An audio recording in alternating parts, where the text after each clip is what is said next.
मुख्यमंत्री नायब सिंह सैनी ने वित्त मंत्री के रूप में अपना पहला बजट भारतीय संस्कृति में शुभ माने जाने वाले अंक 11 को समर्पित किया।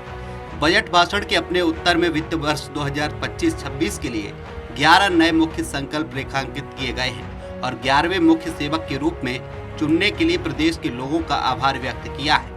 विधानसभा में हुई पत्रकार वार्ता में मुख्यमंत्री नायब सिंह सैनी ने कहा कि पिछले 11 सालों में ही प्रधानमंत्री नरेंद्र मोदी के नेतृत्व में और मनोहर लाल के अथक प्रयासों से हरियाणा ने विकास के नए कीर्तिमान स्थापित किए हैं और 11 साल की विकास यात्रा को हमने अपने इस बजट के माध्यम से 3 गुना रफ्तार दी है।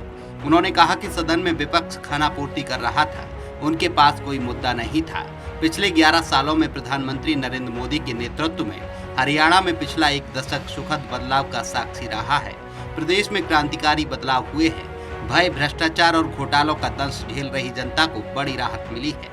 इसी सुखद बदलाव पर हरियाणा की जनता ने अपने समर्थन की मुहर लगाते हुए प्रदेश में लगातार तीसरी बार बीजेपी को जनादेश दिया है।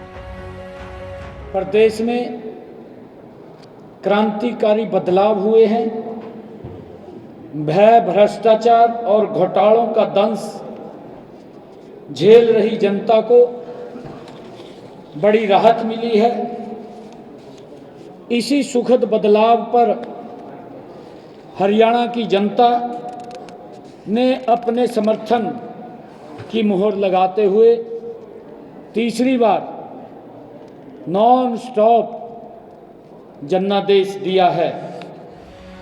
सीएम ने कहा कि इस बजट के 11 ऐसे मुख्य बिंदु हैं जो हरियाणा प्रदेश के विकास में मील का पत्थर साबित होंगे, जिसमें डिपार्टमेंट ऑफ फ्यूचर बनाना, 2000 करोड़ रुपए का स्टार्टअप्स के लिए फंड ऑफ फंड्स बनाने की योजना, नशे के विरुद्ध संकल्प प्राधिकरण का गठन, मिशन हरियाणा 2047 के लिए टास्क फोर्स का गठन, नकली बीज और कीटनाशक बेचने वालों के खिलाफ बिल, गांव में महिला चौपाल बनाने, हर जिले में एक गौ अभ्यारण्य बनाने की घोषणा, अनाधिकृत औद्योगिक कॉलोनियों को नियमित करना, हर जिले में एक राजकीय मॉडल महाविद्यालय बनाना, दिव्यांगजन कोष का गठन करना, सभी दिव्यांग भाई बहनों के लिए मुफ्त बस यात्रा की सुविधा, बहनों के लिए लाड़ो लक्ष्मी योजना के लिए 5000 करोड़ रुपए का प्रावधान करना शामिल है।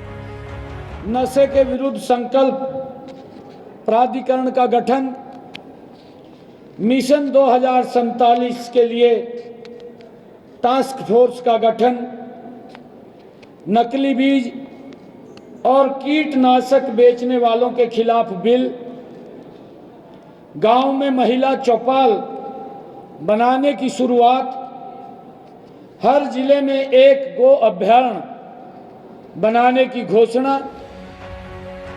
मुख्यमंत्री नायब सिंह सैनी ने कहा कि ये संयोग की बात है कि हरियाणा विधानसभा बजट सत्र की कार्यवाही का 11वां दिन था। उन्होंने कहा कि वर्ष 2014-15 में कुल बजट 73,301 करोड़ रुपए था, जो 2025-26 में बढ़ाकर 2,05,017 करोड़ रुपए किया है।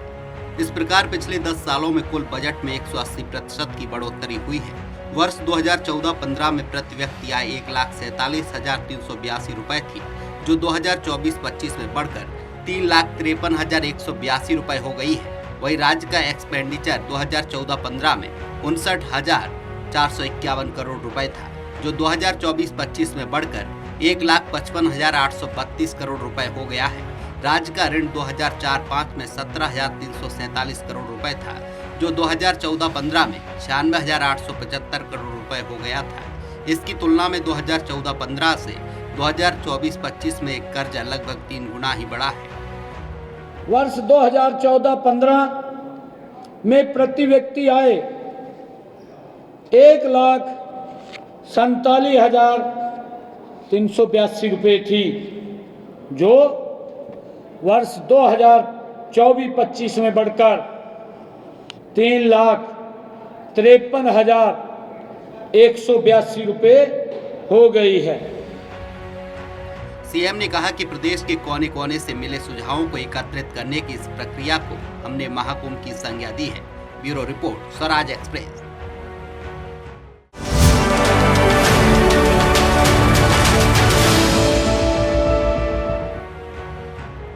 बजट चर्चा पर मुख्यमंत्री नायब सिंह सैनी ने जवाब दिया है। सीएम ने कहा कि आपने मुझे बजट चर्चा पर बोलने का अवसर दिया, इसके लिए आपका धन्यवाद। 2025-26 के लिए मेरे बजट प्रस्तावों पर कुल 8 घंटे 26 मिनट विचार मंथन हुआ है। सभी साथियों का उनके विचारों और रचनात्मक सुझावों के लिए आभार प्रकट करता हूँ। विपक्ष ने बजट भाषण के पेजों की संख्या, उसमें पैराग्राफ की संख्या और बजट अनुमान की बढ़ोतरी की बात कही है। 2011-12 के बजट भाषण में 55 पेज, 2013-14 के बजट भाषण में 48 पेज और 2014-15 के बजट भाषण में 36 पेज थे। मेरे बजट भाषण में कुल 161 पैरा थे। इसकी तुलना में इनके 2011-12 के बजट भाषण में 170 पैरा थी। बजट भाषण के 161 पैरा में से 11 पैरा केवल और केवल ऐसे सैकड़ों सुझावों पर थे जो हरियाणा के आमजन से मुझे मिले हैं। इन 11 पैरा ने कुल 27 पेजों का स्थान ले लिया है।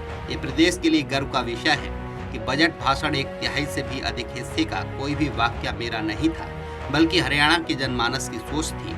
हरियाणा की श्रद्धेय मातृशक्ति, कर्मठ किसानों, मेहनती मजदूरों, ऊर्जावान उद्यमियों, विवेकी व्यापारियों, योग्य युवाओं, सम्मानित बुजुर्गों और अपने गरीब भाइयों और बहनों का उनके बहुमूल्य सुझावों के लिए धन्यवाद। Bureau report, Swaraj express.